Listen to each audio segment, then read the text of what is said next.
च्या या कार्यक्रमाचे अध्यक्ष आयुष्यमान डॉक्टर अरविंद गायकवाडजी, ज्यांच्या परिश्रमातून आजचा हा कार्यक्रम संपन्न होत आहे, ज्यांनी खरोखर महाराष्ट्राचंच नव्हे तर भारताचं नाव या जगामध्ये उज्ज्वल केलेलं आहे, असे आनंद बनसोडे। तद्वतच या धम्मपीठावर विराजमान संपूर्ण आदरणीय अतिथीगण आणि उपस्थित सर्व श्रोतागण, आजचा हा कार्यक्रम सर्वांना अभिमान वाटावा असा हा कार्यक्रम आहे। कारण आपल्या समाजामधून बाबासाहेबांच्या या लोकांमधून आपल्या समाजाचं, आपल्या देशाचं, आपल्या कुळाचं नाव उज्ज्वल करण्याची ज्यांनी यशस्वीरित्या सफलता मिळवलेली आहे, असे आनंद बनसोडे, त्यांच्या या नागरी सत्कारामध्ये सहभागी होऊन सर्वांनाच आनंद होत आहे। मला सुद्धा खूप आनंद होत आहे तो याबद्दल की आनंदमध्ये जे काही गट्स आहेत हे थोडेसे वेगळे आहेत। खरोखर त्याच्या यशस्वीसाठी ते अत्यंत मोलाचे आहेत। एक गोष्ट, आनंद विपश्यना करतो, धम्म संघ यांचा आशीर्वाद आनंदच्या शिरावरती आहे। मला खूप आनंद वाटतो की वय अवघं 28 वर्ष आहे। 28 वर्षामध्ये जागतिक कीर्ती प्राप्त करावी, भारतीय समाजाचं, बौद्ध समाजाचं, बाबासाहेबांच्या या अनुयायांचं नाव आनंदच्या रूपाने सर्व जगामध्ये पसरत आहे। तर खरोखर मी सुद्धा एक माझं एक पुण्यकर्म समजतो की मला आनंदच्या या कार्यक्रमामध्ये सहभागी होऊन भिक्खू संघाच्या वतीने आशीर्वाद देण्याची संधी प्राप्त झाली। खरोखर आनंद आपले सर्व ध्येय उद्देश सफल करेल। आपली सर्वांची मैत्री, आपल्या सर्वांची एक सदिच्छा आणि आपल्या सर्वांचं सहकार्य आनंदच्या सोबत राहील अशी मला एक अपेक्षा आहे। आणि आपण नेहमीच आनंदचा मदत करूत, सहकार्य करूत आणि आनंद सर्वोत्तम शिखरावरती, जीवनाच्या सर्वोत्तम शिखरावरती त्याची यशस्वी वाटचाल हो, ही मंगल कामना करतो। आणि भिक्खू संघाच्या वतीनं आनंदला मी आशीर्वाद देतो। आणि सर्व येथे जमलेले अतिथीगण यांच्याबद्दल सुद्धा एक मैत्री भावना बाळगतो की सर्वजण आपापल्या क्षेत्रामध्ये यशस्वी होत, आपापल्या क्षेत्रामध्ये नाव उज्ज्वल करत आणि समाजाचं हित कल्याण करत, एवढी अपेक्षा व्यक्त करतो आणि आशीर्वाद देऊन माझे 2 शब्द संपवतो। सर्वांचे धन्यवाद। आजच्या समारंभाचे सत्कारमूर्ती, आपल्या समाजाचे भूषण, एक तरुण विद्यार्थी आनंद बनसोडे, जो आपल्या स्वप्नांचा आयकॉन आहे। तसेच आपल्या आजच्या समारंभाचे प्रमुख संयोजक आदरणीय डॉक्टर अरविंद गायकवाड साहेब, तसेच आपल्या सर्वांचे, आपल्या समाज महान विचारवंत, बाबासाहेबांच्या पत्रकाराचे खरे वारसदार, एकमेव वारसदार, सम्राटचे संपादक आदरणीय बमनरावजी कांबळे, आनंदचे आईवडील आणि माझ्या सर्व उपासिकांनो, आज आपण या ठिकाणी जमलेलो आहोत आनंदाच्या यशाचा सोहळा पाहण्यासाठी आणि साजरा करण्यासाठी। मला एक आव्हान वाटतो, 21व्या शतकामध्ये आनंद बनसोडसारखे आमचे बुद्ध समाजातील विद्यार्थी उत्तुंग शिखरावरती जगावरती गेलेले आहेत आणि जगातील उत्तुंग शिखरे त्यांनी सर केलेले आहेत। उदाहरण आपल्याला माहीतच आहे, आपण सम्राट वाचलेला आहे, 15 ऑगस्ट रोजी आफ्रिका खंडातील सर्वोच्च शिखर माउंट किलिमांजारो शिखर हे त्यांनी सर केलं आणि या ठिकाणी भारताचे राष्ट्रगीत वाजवून जागतिक पद्धतीचा विक्रम केला. त्याचबरोबर भारतीय बाबासाहेब आंबेडकरांनी या देशातील महान राज्यघटना, त्याची प्रस्तावना, शिवाजी महाराजांची प्रतिमा, डॉक्टर बाबासाहेब आंबेडकरांची प्रतिमा आणि पंचशिलाचा ध्वज शिखरावर नेऊन जागतिक शांतीच्या मोहिमेचे तिसरे पाऊल त्यांनी टाकले. त्यांना मला या ठिकाणी आणखीन असं एक वाटतं, आनंदाने आनंद बसून अनेक जागतिक विक्रम केलेले आहे त्या गिर्यारोहणाच्या क्षेत्रामध्ये. पण आता आणखी एक इतिहास त्यांनी घडवलेला आहे. संबंध विश्वामध्ये, संबंध जगामध्ये आणखी मोठी कुठली घटना घडली असेल तर महाराष्ट्राचा बुलंद आवाज, भारताचा बुलंद आवाज असणारे दैनिक सम्राट असं एकमेव वृत्तपत्र आहे की ज्याचा ध्वज आनंदनं आपल्या जगातील सर्व उंच शिखरावरती फडकवलेला आहे. आणि म्हणून आपल्या सर्व भारतीयांना, सर्व बुद्ध उपासकांना, बुद्ध समाजाला आणि संबंध भारतीयांना ही फार मोठी अभिमानाची गोष्ट आहे. जगाच्या इतिहासामध्ये कुठल्याही प्रकारचे वृत्तपत्र अशा प्रकारे विक्रम केला नाही. आणि म्हणून मी नम्रतेनं आनंदचं अभिनंदन करतो. आपण हा जो यश संपादन केलेला आहे ते यश संपादन फार मोठं आहे. आणि त्याचबरोबर आपले मुख्य संपादक, आपले सर्वांचे विचारवंत, महान विचारवंत पत्रकार बबनरावजी कांबळेंचं सुद्धा मी आभार मानतो. केवळ सर आपण ही बाबासाहेब विचारधारणा सम्राटच्या माध्यमातून भारतभर पसरवत आहात आणि म्हणूनच आनंदसारखा एक तरुण विद्यार्थी ही आपली जी सम्राटची सम्राट वृत्तपत्राचे जे काही अंक आहे तो जगाच्या शिखरावरती फडकू शकला. जगाच्या इतिहासामध्ये हा फार मोठा चमत्कार आहे असं मला वाटतं. एकंदरीत मला असं वाटतं आनंद बनसोडेंचं जे कार्य पाहिलं असताना जगातील माउंट एव्हरेस्टसारखे अनेक शिखरं त्यांनी सर्वोच्च केलेले आहेत. आणि म्हणून मला असं वाटतं की अशा प्रकारचा सन्मान करणारा आनंद बनसोडे विद्यार्थी आपल्या समाजात खूप आहेत. त्यांना मला प्रामाणिक असं वाटतं आपल्या प्रत्येक घराघरामध्ये आनंद बनसोडेसारखे विद्यार्थी निर्माण व्हायला पाहिजेत, यशस्वी तरुण आपले निर्माण व्हायला पाहिजे त्यांना. आणि हे जर करू शकलो तर मला असं वाटतं खऱ्या अर्थानं आपल्या बौद्ध समाजातील तरुण पिढी या देशाचं नेतृत्व करेल याची मला खात्री वाटते. आता काहीच मिनिटं बोलताना मी आनंदला विचारलं, आनंद बा सध्या तू जे खडतर तपश्चर्या केली आहेस याचा आम्हाला अभिमान आहेच, तुला माझी काय मदत लागू शकेल का संशोधनामध्ये? आनंदला मी विचारलं. आनंद म्हटला, सर मी आता पुण्यातील राष्ट्रीय रासायनिक प्रयोगशाळेमध्ये डॉक्टर सतीश ओगले यांच्या माणसं सध्या तो संशोधन करीत आहे. आनंदला मी सांगितलं, पुणे विद्यार्थी आम्ही दोघे जण एकाच वेळेला विभाग प्रमुख होतोय. त्यांना तू सरना माझं नाव सांग, तुला संबंध सहकार्य मिळू शकेल. अशा पद्धतीनं आनंदच्या संशोधनामध्ये आनंद संशोधनामध्ये यथेच्छ त्याला मदत करू शकेल. मला असं वाटतं आनंदपासून की आपण सर्व तरुणांनी, सर्व विद्यार्थ्यांनी प्रेरणा घ्यावी. आणि या प्रसंगी मी सर्वप्रथम आनंदच्या बरोबरच आनंदचे परमपूज्य माता, आई आणि बाबा यांचं मी स्वागत करतो. धन्य आनंद आहे अशा प्रकारचे आई बाबा त्यांना भेटले. धन्य आईवडील आहेत अशा प्रकारचे आनंदसारखे मनुष्य त्यांना मुलगा भेटला. आनंदच्या उत्तुंग शिखराबद्दल आम्ही सर्व बुद्ध समाज हा जो अभिमान आमची छाती भरून आलेला आहे. आणि अशा पद्धतीनं आनंदनं गिर्यारोहणाचं एक शिखर, अनेक शिखरं संपन्न करावं आणि जगात त्या सर्वोत्कृष्ट ज्ञान व्हावं. आणि त्याचबरोबर त्याचा जो विद्याचा व्यासंग आहे तो सुद्धा त्यानं पूर्ण करावा. अशा प्रकारे आनंद बनसोडे संबंध भारत युवकांचं एक आदर्श मॉडेल बनावं अशा प्रकारची मी आशा व्यक्त करतो आणि माझे 2 शब्द संपवतो.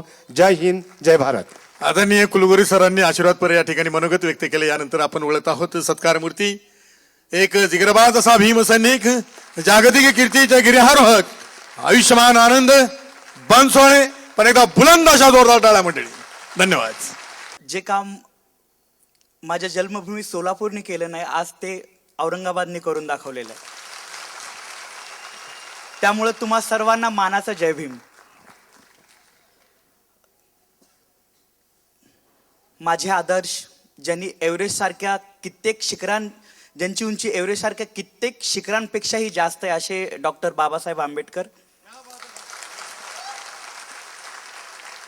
विश्व शांतीचे प्रणेते भगवान गौतम बुद्ध आणि इथे जमलेल्या सर्व सन्माननीय व्यक्तींना मानाचा जय भीम. खरं तर आज मी खूपच खुश आहे, कारण मी अशा लोकांमध्ये आहे की ज्यांनी मला यश मिळाल्यानंतर खूप मोटिवेट केलेलं आहे, किंवा जर काही महाराष्ट्रातून मला जवळपास 10,000 फोन आले असतील असं समजूया, तर त्यापैकी 7,000 ते 8,000 फोन फक्त औरंगाबाद जिल्ह्याने केलेले आहेत. त्यामुळं मी आज माझ्या लोकांमध्ये आहे. मला असं वाटत नाही की मी सोलापूरचा आहे आणि मी आज औरंगाबादला आलेलो आहे. मी खरं तर औरंगाबादचाच आहे, आणि आज एवढं मला प्रेम आणि एवढी आपुलकी आणि एवढं काही पाठिंबा इथून भेटतोय, त्यामुळं मी खरंच खूप भावुक झालेलो आहे. सर्वात आधी मी बबन कांबळे सरांचा आणि सम्राटचा आभार मानतो, कारण मी फक्त प्रसिद्ध होतो ह्याच्या आधी, पण जगप्रसिद्ध केले ते सम्राटने. मी फक्त माझ्या आई वडिलांचा मुलगा होतो, पण मला भीम छावा केलं ते सम्राटने. मी फक्त माझ्या आईचा एकुलता एक मुलगा होतो, पण या समस्त मातांचा मुलगा केलं ते सम्राटने. आजच मी सम्राटला सांगितलं की मी आज जे काही माझं किलीमांजारोचं यश आहे ते इथल्या समस्त मातांना अर्पण केलेलं आहे. कारण आजपर्यंत मी जे काही अचीव केलेलं आहे, जे काही मिळवलेलं आहे, ते फक्त आणि फक्त माझ्या आईमुळं. आणि प्रत्येक आईमध्ये ती शक्ती आहे जी जे माझ्या आईने माझ्यासाठी केलेली आहे, ती स्वतःच्या मुलासाठी करण्याची प्रत्येक आईमध्ये शक्ती आहे. कारण जगातली अशी एकमेव व्यक्ती आहे जी प्रत्येक व्यक्तीला 9 महिने जास्त ओळखत असते, ती म्हणजे आई. कारण सर्वजण म्हणतात की मला माझी बायको चांगली ओळखते, काही मुलं म्हणतात की मला एखादी मुलगी कॉलेजमधली असेल ती चांगली ओळखते, पण मला असं वाटतं की जगातली सगळ्यात जास्त ओळखते ती म्हणजे आई. कारण 9 महिने तुमचं अस्तित्व नसताना, तुम्ही मांसाचा गोळा असताना, जी तुमच्या भावना समजू शकते, जे तुमच्या संवेदना समजू शकते, ती म्हणजे आई. आणि म्हणूनच आज माझ्या आईसोबत अशा समस्त अशा मातांना मी माझं यश अशा कार्यक्रमात अर्पण करतोय. खरं तर माझी जी स्वप्नांची सुरुवात झाली ती माझ्या आईमुळे आणि वडिलांमुळेच. आज बाबासाहेब माझ्यासाठी माझा श्वास आहेत. मी पुण्यामध्ये पण सांगितलं होतं, माझा श्वास आहेत. पण हा श्वास मला कळण्यासाठी माझ्या आई वडिलांची खूप जास्त मदत मला लागली, किंवा त्यांच्यामुळेच आज तो श्वास मला कळतोय. मला बाबासाहेब लहानपणी खूप लहान वयात कळले, ते फक्त माझ्या आई आणि वडिलांच्या वागण्यातून. माझे जे वडील दिसतात ते 2 चाकी गाड्यांचे चाक आऊट काढतात, पंक्चर काढतात, पण आयुष्यात मी त्यांना कुणापुढे झुकलेलं नाही बघितलेलं, आयुष्यात त्यांना कुणाच्या पुढे नाही केलेलं. आणि तीच पहिली शिकवण आहे बाबासाहेबांची, तुमचा स्वाभिमान जागा ठेवा आणि कुणापुढे झुकू नका. बाबासाहेबांनी खूप मोठी स्वप्न बघितली, खूप स्वप्न. म्हणजे शून्यातून त्यांनी आपल्या समाजाचं, आज आपण जे चालतोय, कपडे घालतोय, बोलतोय, खातोय, पितोय, ते सर्व एका काळी बाबासाहेबांनी स्वप्न बघितलं होतं.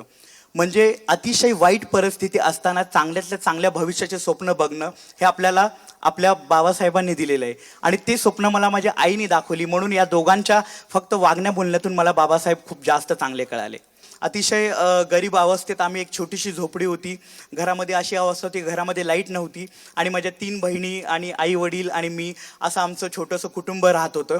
आणि अतिशय म्हणजे वडील जेमतेम कमवायचे, आम्ही 2 वेळेचं खाऊ शकत होतो इतपतच कमवायचो. आणि अतिशय हलाखीच्या परिस्थितीत आमचं तो बालपण गेलं. पण माझी आई खूपच स्वप्नवादी होती, खूपच ती नीतिमत्तेचं शिकवण आमच्या भावंडांवरती, माझ्या 3 बहिणींवरती आणि माझ्यांवरती ती करायची. आणि वडील मेहनती होते, आणि त्यामुळंच आमची जडणघडण लहानपणी होण्यात खूप जास्त मदत झाली.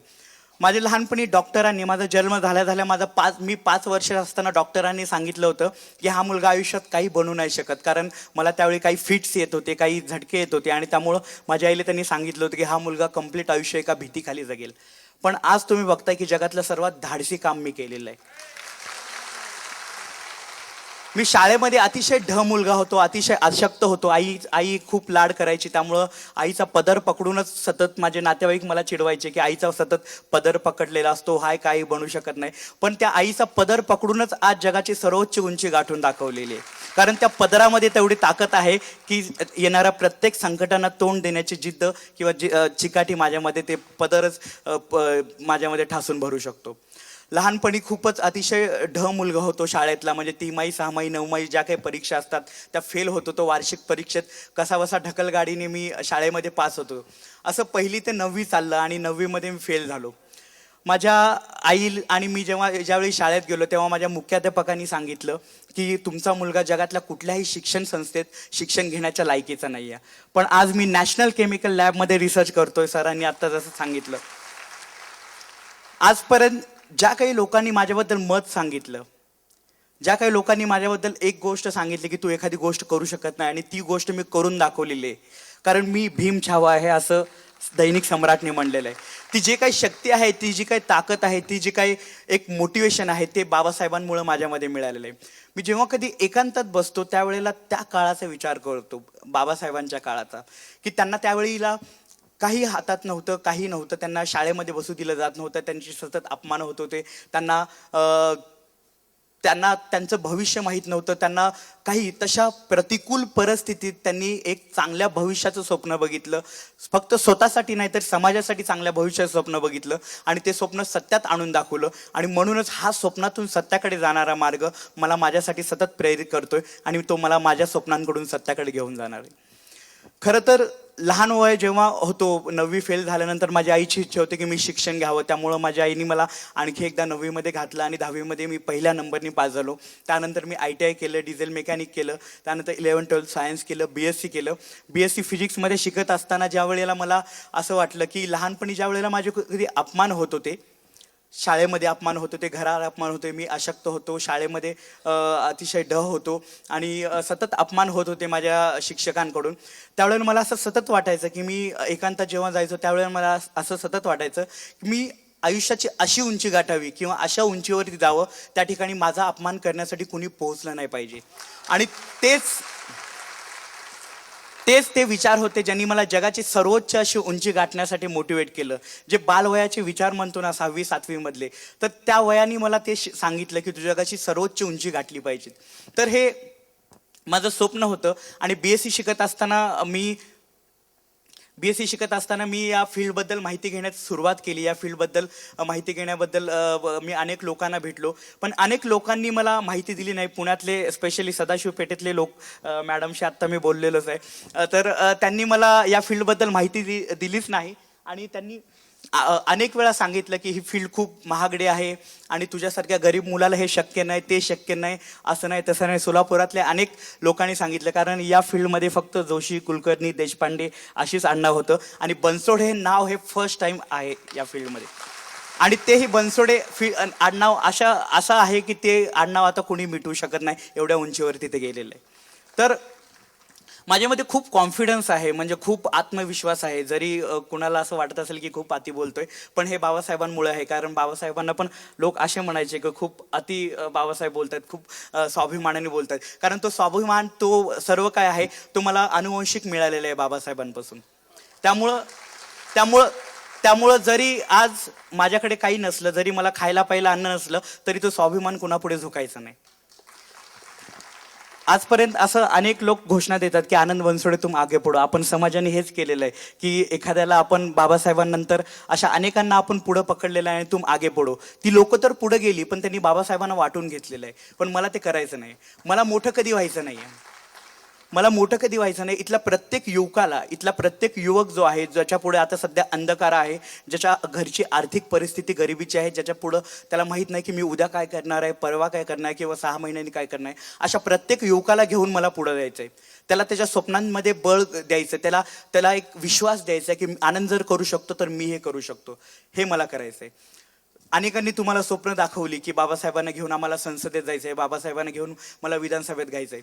भीम छावा कधीच छोटी स्वप्न बघत नाही. बाबासाहेबाचा सच्चा पाईक कधी छोटी स्वप्न बघत नाही. त्यामुळे मी ही छोटी स्वप्न समजतो. संसदेत जाणं हे सोपी गोष्ट आहे, विधानसभेत जाणं सोपी गोष्ट आहे, आणि तेही जमत नाही आपल्या जे स्वप्न दाखवते त्यांना, तेही मागून घ्यावं लागतं सर. तर मी कधी छोटी स्वप्न बघत नाही, कारण बाबासाहेबांनी तेवढी ऊर्जा माझ्यामध्ये दिली आहे, आपल्या प्रत्येकामध्ये दिलेली आहे.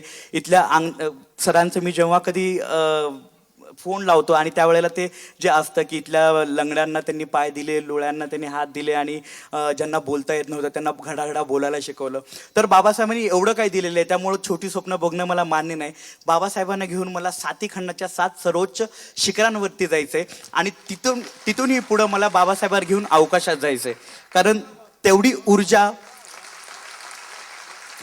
तेवढं बळ आजपासून म्हणजे काही वर्षापूर्वी बाबासाहेबांनी आपल्या समाजाला दिलेलं आहे आणि त्या बळावरती आज आपला समाज उभा आहे.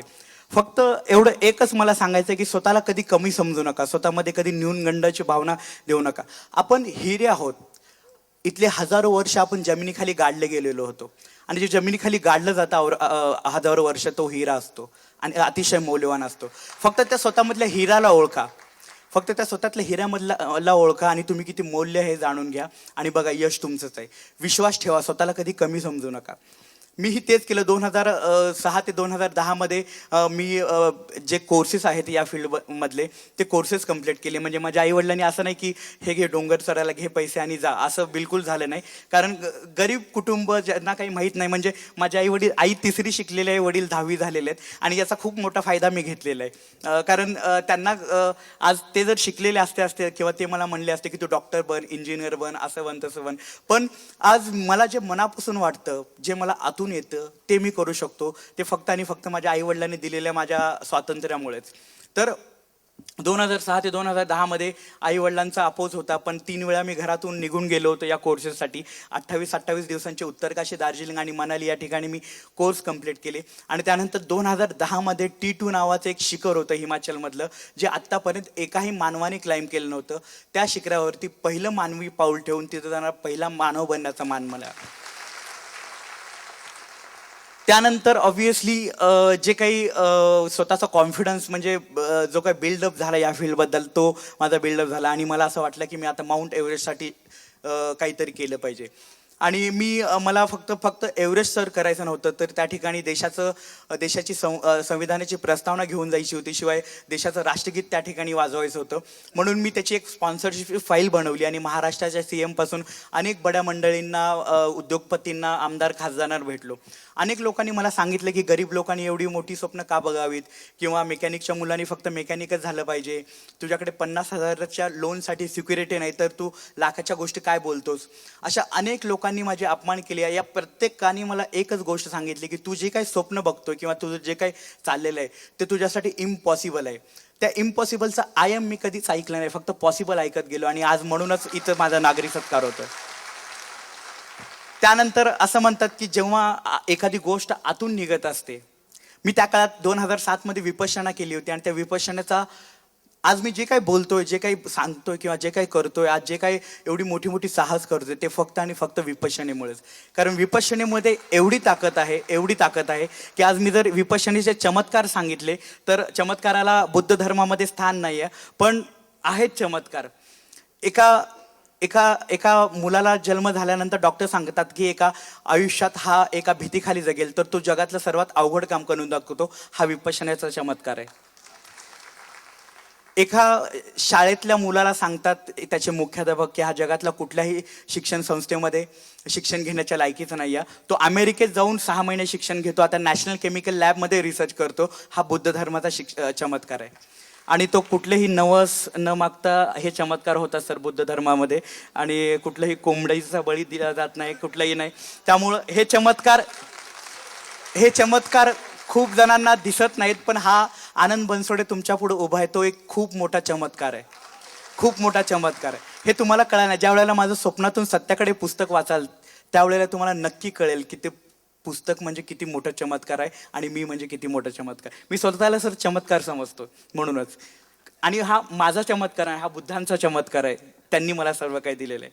तर त्यानंतर 2010 मध्ये ज्या वेळेला माझे असे अनेक अपमान मी सहन केले, त्यावेळेला मला असं वाटलं की मी आता जे काही मार्ग मी निवडत आलेलो आहे त्यापेक्षा वेगळं काहीतरी केलं पाहिजे. अमेरिकेमध्ये माझे काही मित्र होते, स्टीव्ह समाना नावाचे, त्यांनी मला अमेरिकेला बोलवलं. ते म्हणाले की तू अमेरिकेत ये, अमेरिकेत एक 6 महिन्याचा कालावधी थांब, इथल्या कंपन्यांना स्पॉन्सरशिप पाठव, इथं काही कॅम्पिंग्स घे, त्यातून तुला काही पैसे मिळतील आणि त्यानंतर तू तुझ्या एव्हरेस्ट मोहिमेला जाऊ शकतो. 2011च्या जुलैमध्ये मी देश सोडला, माझं शिक्षण सोडलं. त्यावेळेला मी सर MSc होतो, पण MSc मी सोडून दिली. MSc शिक्षण सोडलं, आई वडील सोडले, देश सोडला, सर्व काही सोडलं, फक्त माझ्या स्वप्नांसाठी गेलो. कारण असं म्हणतात की फाईट बॅक केलं पाहिजे. तुम्हाला आयुष्यात लोक तुमच्यावरती असं लेबल्स लावतात की हा अपयशी आहे, हा हे करू शकत नाही, ते करू असं सर्वांनी तुमच्यावरती काहीतरी लेबल लावलेले असतात. फक्त ते लेबल पुसण्याचा एकच गोष्ट असते, ते म्हणजे तुम्ही यश मिळवून दाखवणं. यश हे असं डस्टर असतं की तुमच्यावरती लिहिलेल्या सगळ्या गोष्टी पुसून टाकतं. तर हे यश डस्टर हे डस्टन मिळवण्यासाठी मला अमेरिकेला जावं लागलं. अमेरिकेच्या 6 महिन्याच्या कालखंडात मी तिथं खूप काही गोष्टी केल्या. 15 ऑगस्ट 2011 अमेरिकेच्या माउंट शास्ता या शिखरावरती देशाचं राष्ट्रगीत वाजवून मी तिथं एक स्वातंत्र्य दिन साजरा केला. त्यानंतर पॅसिफिक ओशनमध्ये स्कुबा डायव्हिंग केलं, एका हॉलिवूडच्या मूवीमध्ये काम केलं. त्यानंतर अशा अनेक गोष्टी त्या ठिकाणी केल्या आणि मी भारतात आलो. भारतात आल्यानंतर जवळपास अमेरिकेमधून मला 4 ते 4.5 लाख रुपयाचे एक स्पॉन्सरशिप मिळाली होती. पण इथं येऊनही तशीच अवस्था होती. तर त्यानंतर 2012 ज्या वेळेला मी एव्हरेस्टला निघत होतो त्यावेळेला एव्हरेस्टचा खर्च होता जवळपास 20 लाख रुपये. आणि त्या 20 लाख रुपये कसे उभे करायचे हे माझ्या पुढचा खूप मोठा प्रश्न होता. आपले 3 कुलगुरू आहेत विद्यापीठामध्ये.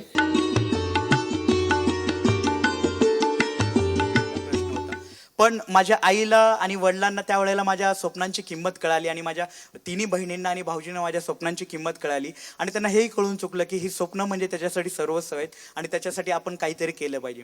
माझ्या वडिलांनी माझं राहतं घर घाण ठेवलं. आईनीच सर्व काही सोनं नाणं विकलं. माझ्या तिन्ही बहिणींनी सोनं नाणं विकलं. तिन्ही भाऊजींनी त्यांच्या परीने कर्ज काढलं आणि जवळपास 20 लाखाची ही रक्कम उभी केली. म्हणजे 20 लाखाचं कर्ज घेऊन आहे नाही तेवढं माझ्या कुटुंबाचं सर्व काही पणाला लावून मी माझ्या स्वप्नांच्या दिशेने जात असतो. आपण सर्वजण एका फांदीवरती बसलेलो असतो. माझी नोकरी 5,000, 10,000, 20,000, 15,000 मी काही जर कमवतो ते मला गमवायचं नाही आहे. किंवा मी जर एखादा धोका घेतला तर माझं हे धोक्यात येईल. असं आपण एका सगळ्या फांदीवरती बसलेलो असतोय आणि ती फांदी आपल्याला सुटवत नसते. कारण आपण असतो तर स्टेबल, म्हणजे आपल्याला बायको असतो, मुलगा असतो, मुलगी असते आणि आपण 2 महिन्याला स्पेसिफिक पेमेंट येत असते. आपण धोके कधीच घेत नसतो. पण मला असं वाटतं की ते प्रत्येकाने ती फांदी तोडून टाकले पाहिजे आणि स्वतःच्या पंखांवरती बळ मिळवून आकाशात उंच झेप घेतली पाहिजे. मीही तेच केलं. जर मला एव्हरेस्टमध्ये अपयश आलं असतं तर आज आनंद बनसोडे कुणाला कळाला नसता किंवा आज माझ्या कुटुंबाची काय अवस्था किंवा माझ्या तिन्ही बहिणीच्या संसारांची काय अवस्था झाली असती मला कल्पनाही करवत नाही. पण हा धोका मी घेतला. ज्या फांदीवरती मी बसलो होतो, ते झाडच मी मोडून काढलं आणि मला आता थांबण्यासाठी किंवा स्टेबल होण्यासाठी कुठलीही जागा नव्हती. माझ्या पंखांमध्ये ते बळ मिळवलं आणि अशी झेप घेतली की जगाच्या सर्वोच्च उंचीवरती जाऊन पोहोचलो.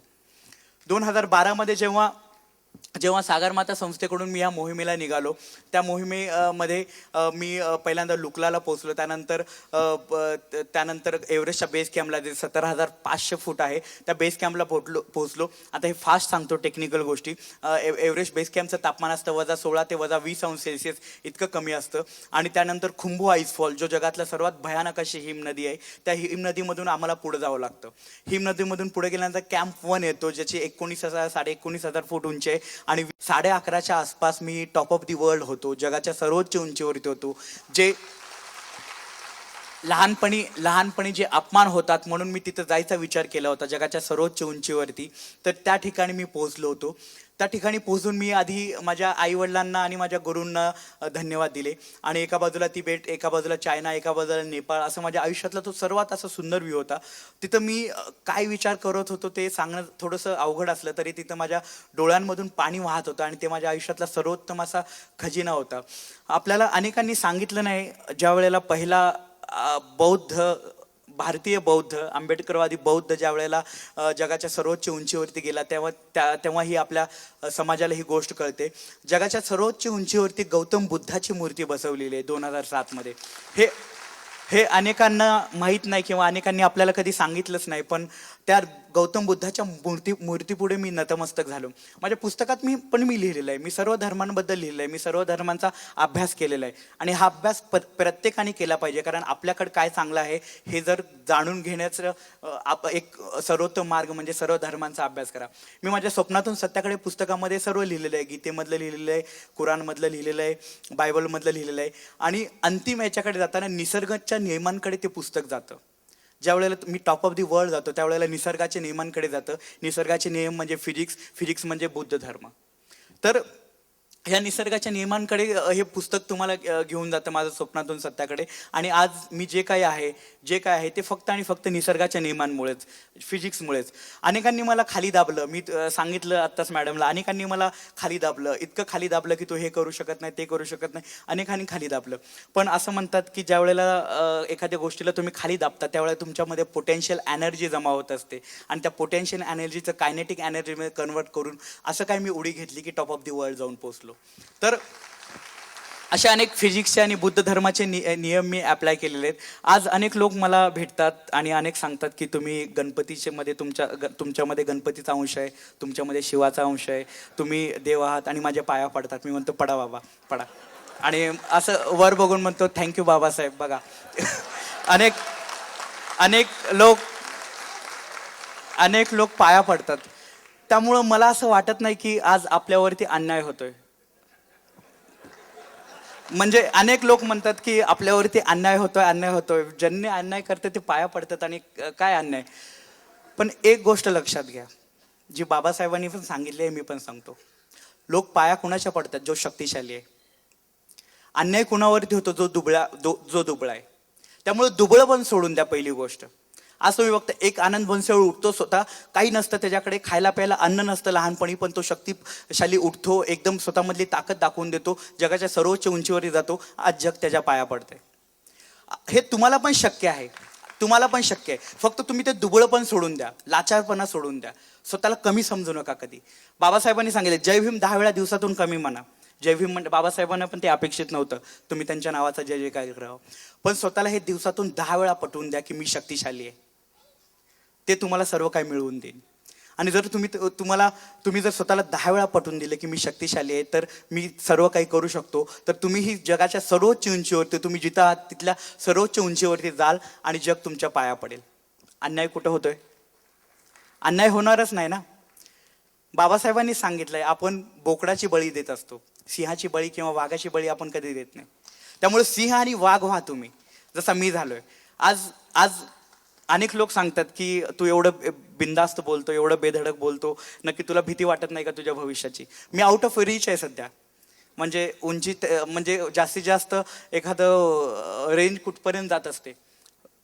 5,000 फूट, 10,000 फूट. मी 29,000 फीट स्वतः आहे. त्यामुळं आउट ऑफ रीच आहे. मी कुणाच्या असं कवेमध्ये येण्यासारखं नाही आहे. आणि ती जे काही क्षमता आहे, ती आज जे काही कॉन्फिडन्सनी बोलतोय, किंवा आज जे काही माझ्यामध्ये जी काही शक्ती आहे, ती फक्त आणि फक्त बाबासाहेबांमुळे. औरंगाबादला येण्याच्या आधी मी आत्ताच आफ्रिकेतून आलोय. म्हणजे गेल्या आठवड्यात आजच्याच दिवशी आफ्रिकेमध्ये होतो, आणि अतिशय थकून, हे अजून पण माझे पाय दुखत आहेत. जवळपास 3 दिवस मी न थांबता चालत होतो, न झोपता चालत होतो किलीमांजारो सर करण्यासाठी. आणि त्या ठिकाणी खाली आलो होतो, आणि आजच्याच दिवशी संध्याकाळी येऊन मी आईला फोन केला होता. आणि माझी आई खूप मोटिवेशनल बोलते. म्हणजे जरी ती तिसरी पास असली किंवा फेल असली, मला माहीत नाही नक्की पास आहे का फेल आहे, पण ती एवढं काय बोलते, आफ्रिकेमध्ये सध्या इबोलाचा खूप धोका आहे. आणि त्यामुळं भारतातून सर्व आपले भारतीय लोक म्हणजे कसं की रोगाच्या आधी लक्षणांनीच अर्धा जीव जाणतो त्यांचा. तर इबोलाचे सर्वजण मला मेसेज पाठवत होते व्हॉट्सअपवरती की आनंद इबोला आहे, असं काळजी घे, तसं काळजी घे, हे घे ते घे. आणि मला पण थोडीशी भीती वाटली होती. आणि त्या दिवशी मी मोहिमेला निघण्याच्या आधी मी माझ्या आईला बोललो. माझ्या आईने मला एक गोष्ट सांगितली, माझ्या दुधामध्ये आणि रक्तामध्ये एवढी ताकद आहे की असे इबोलासारखे 100,000 तुझ्यापासून दूर पडतील. आणि तुझ्या स्वप्नांमध्ये ही तेवढी ताकद आहे की असे इबोला काय, असे कित्येक रोग जरी तुझ्या आजूबाजूला असले तरी तुला काय व्हायचं नाही, आणि तू जिंकून येशील, मला माहित आहे. आणि हा प्रत्येक वाक्य, तिचं हे प्रत्येक वाक्य मनामध्ये ठेवतच मी किलीमांजारो सर केलं. आणि त्यामुळं आज जे काही आहे, जे काही अचीव केलेलं आहे, ते फक्त आणि फक्त माझ्या आईवडिलांमुळेच. आणि आज औरंगाबादकरांनी जो काही माझा सन्मान केला, जो काही माझा कौतुक केलं, त्याबद्दल त्यांचे मनापासून. ॲक्च्युली मी तुम्हाला भेटण्याला येण्याच्या आधी मी खूप असं वाटत होतं की मी खूप काळा पडलो. म्हणजे एवढा काळा नाही आहे मी, ते आफ्रिकेतून आलो ना, त्यामुळं एवढा काळा पडलो. त्यामुळं गेले 2-3 दिवस झाला असं साबणाने घासतोय, पण ते काळं पण जात नाही आहे आफ्रिकेतून आल्यामुळं. काही काळं पण असं असतं की ते जातच नाही. म्हणजे आफ्रिकेतल्या लोकांना जरी तुम्ही फेअर अँड लव्हलीमध्ये, फेअर अँड हँडसममध्ये जरी बुडवून ठेवलं, भिजवून ठेवलं, तरी ते काळेच. तसं आपल्या सर्व समाजामध्ये, आपल्या भारतीय मनामध्ये जाती धर्माचं काळंपण आहे. सर्वांच्या मनामध्ये एक जाती धर्म कुठं मला काय वाटतं सर, मी म्हणजे किलीमांजारो सर करताना मला हे इमॅजिन झालं, जसं आपली शेपटी उक्रांतीमध्ये गेली ना, तसं आपल्या मेंदूमध्ये, तुम्ही बायोलॉजी कुणाला सर आहे सर, आपल्या मेंदूचे सगळे, आपल्या ऐकण्याचे, आपल्या बघण्याचे वेगवेगळे सेन्सेसचे पार्ट असतात. तसं आपला जातीयवादाचा एक मेंदूमध्ये पार्ट विकसित झालेला आहे भारतीयांमध्ये. आणि तो उक्रांतीमध्ये एक वेळ शेपूट लवकर निघून गेलं तरी 1000 वर्ष झाली तरी जात काय आपल्या मेंदूमधून निघत नाही आहे. त्यामुळं त्यामुळे मला असं वाटतं की बाबासाहेबांनी आपल्याला साबण दिलेलं आहे. बुद्ध धर्म म्हणजे साबण आहे, आपलं संविधान म्हणजे साबण आहे. आणि त्या साबणाने आपलं आपलं मन इतकं स्वच्छ धुवा की त्या जातीच्या आणि धर्माच्या पलीकडे आपण गेलं पाहिजे. सर्व सर्व जग कवेत घेण्याची विश्व बंधुत्वाची संकल्पना तुमच्यामध्ये साठवली पाहिजे. धर्म तुम्हाला कळायला पाहिजे, जो बुद्ध धर्म आहे.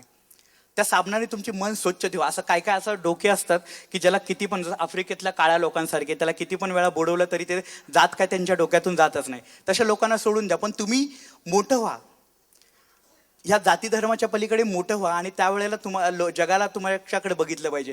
मी पुण्यामध्ये पण सांगितलं होतं की गांधी नेहरू फॅमिली म्हणलं की त्यांना काँग्रेसचं समजतात, सावरकर म्हणलं की त्यांना बीजेपीचं समजतात, पण इथला प्रत्येक आंबेडकरवादी हा भारतीय असला पाहिजे, कारण ते खूप जास्त महत्त्वाचं आहे. इथला प्रत्येक आंबेडकरवाद्याला जगभराने फक्त हा भारतीय आहे आणि हा देशभक्त आहे असं म्हणलं पाहिजे. जर तुम्हाला बाबासाहेब खूप चांगल्या पद्धतीने जाणून घ्यायचे असतील तर या देशावरती प्रेम करा, तिरंग्यावरती प्रेम करा, आणि तरच तुम्हाला चांगलं बाबासाहेब कळतील. कारण ह्या देशाचं डिझाईन, या तिरंग्याचं डिझाईन बाबासाहेबांनी केलेलं आहे. त्यामुळं इथलं जे काही, इवन तुम्ही दिल्लीमध्ये जाल तिथं जनपथ आहे, ते अशोकाच्या काळामध्ये जनपथ होतं. तर मला असं वाटतं की जे काही आपल्या रस्त्यांची नावं, इवन जे अवॉर्ड दिले जातात तेही बाबासाहेबांनी डिझाईन केले, बुद्ध धर्मातले आहेत. त्यामुळे या देशावरती प्रेम कराल तर तुम्हाला कळेल की आपला देश हा बाबासाहेबांनी किती छान, किती चांगला डिझाईन केलेला आहे. बाबासाहेबांनी आपल्याला शांत बसायला सांगितलेलं आहे. इवन बाबासाहेबांनी ह्याच औरंगाबाद नगरीमध्ये असं सांगितलेलं आहे की बुद्ध सुद्धा ध्यानस्थ बसलेले नको, काहीतरी कार्यमग्न बुद्ध त्यांना अपेक्षित आहेत. तर आपणही शांत बसायचं नाही, आपणही सतत काहीतरी करायचंय, सतत काहीतरी नवीन स्वप्न बघायचे. एखादी गोष्ट अचीव केली तर त्या ठिकाणी न थांबता नवीन गोष्टीकडे झेप घ्यायची आणि त्या दिशेने जायचे. तुम्ही एखादी गोष्ट करू शकत नाही ही एखाद्याला सांगण्याचा तुम्ही हक्क देऊ नका. तो फक्त स्वतःमध्ये राखून ठेवा आणि स्वतःला सांगा की यस आय कॅन, मी हे करू शकतो. तुम्हाला यश नक्कीच मिळेल. आज तुम्ही इथं माझा जो काही सन्मान केला त्याबद्दल तुम्ही मनापासून धन्यवाद देतो. आणि एवढं बोलून मी थांबतो, कारण वेळ खूपच जास्त झालेला आहे.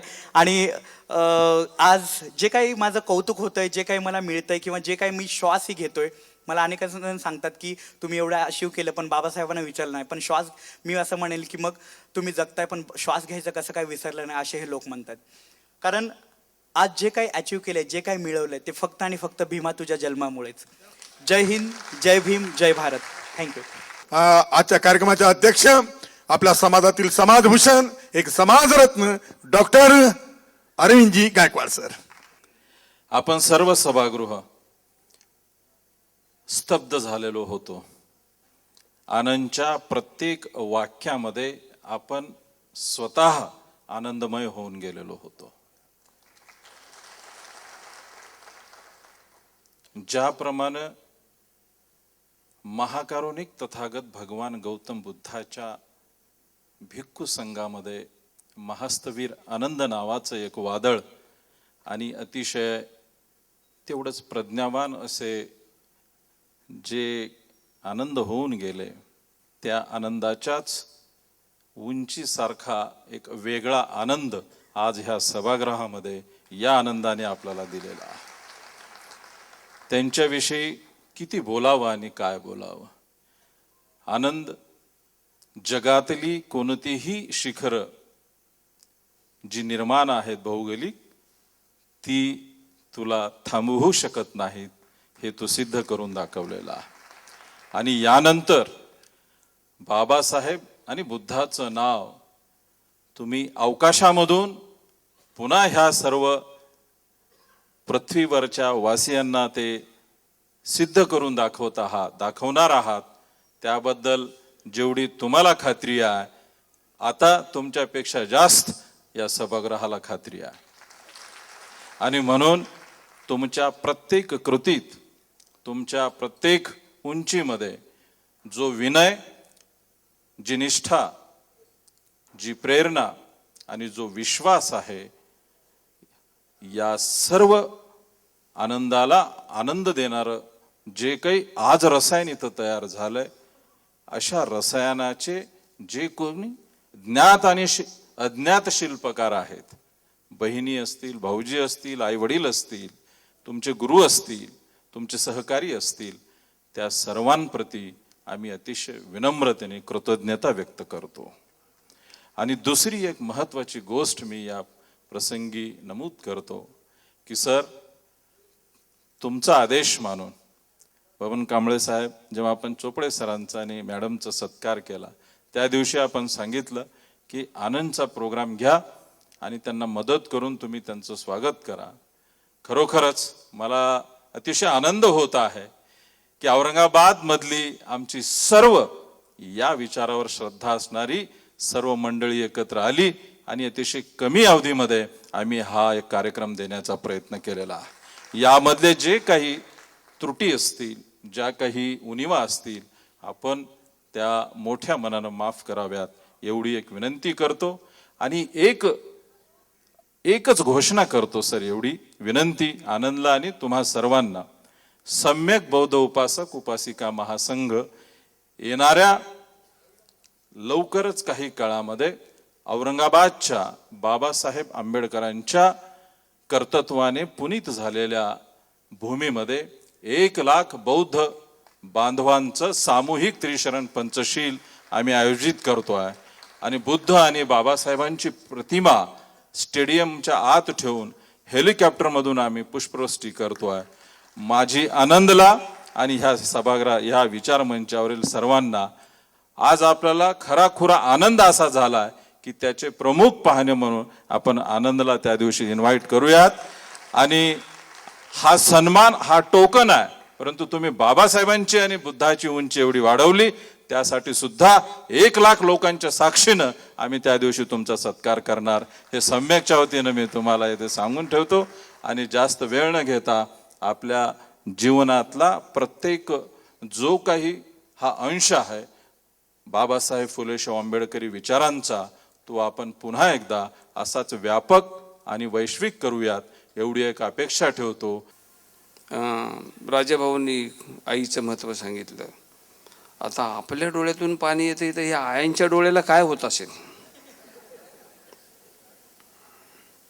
तर आता इथून गेलेला प्रत्येक मुलगा, प्रत्येक मुलगी, म्हणून मी आनंदला पुढे अगोदर बोलायला लावलं, त्याचा प्रत्येक शब्द तुम्ही आपल्या काळजाच्या देठावर कोरून ठेवला पाहिजे.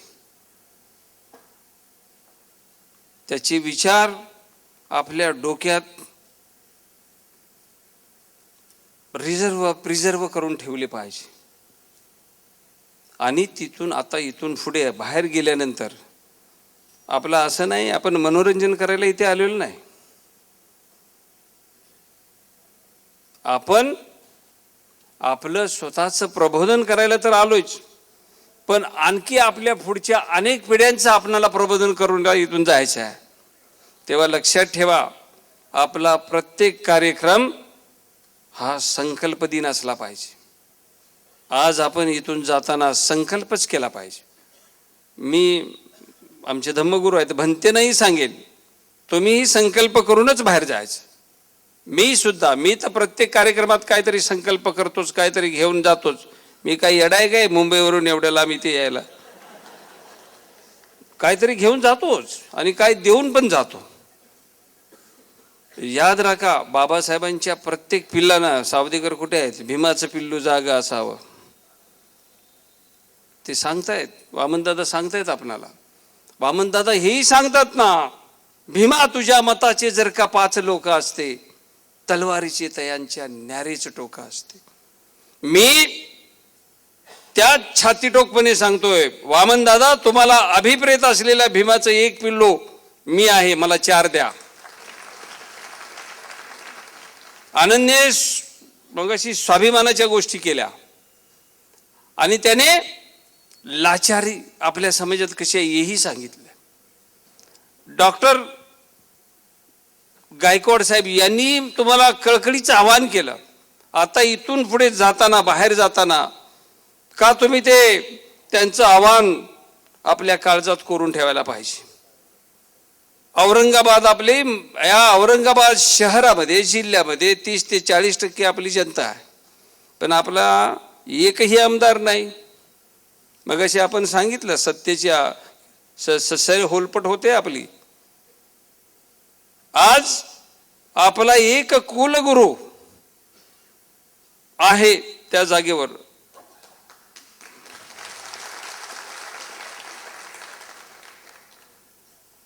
आणि तो जात चोरणारा नाही,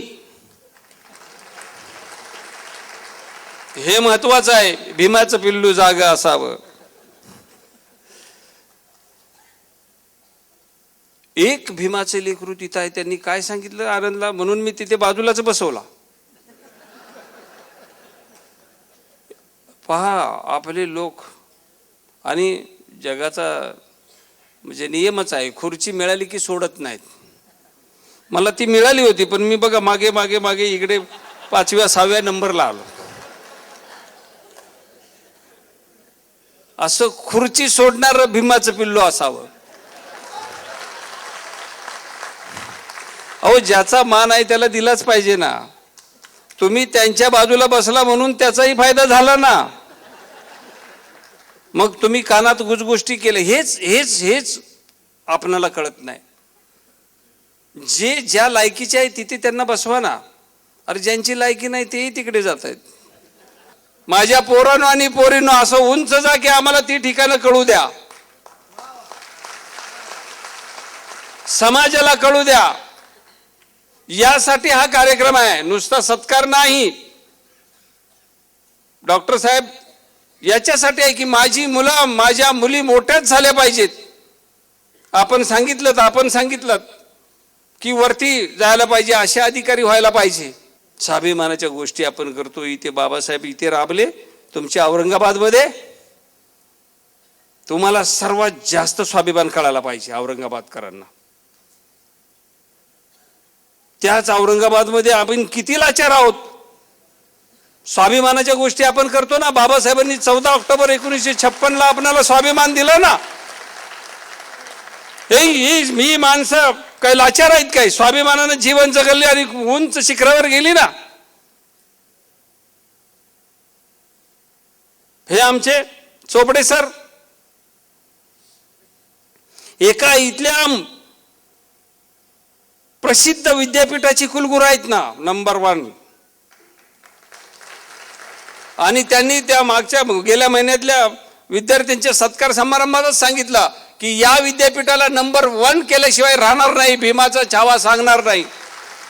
ही जिद्द पाहिजे ना. हा स्वाभिमान म्हणायचा. हा आमचा आनंद गेला ना वरती. त्याचे वडील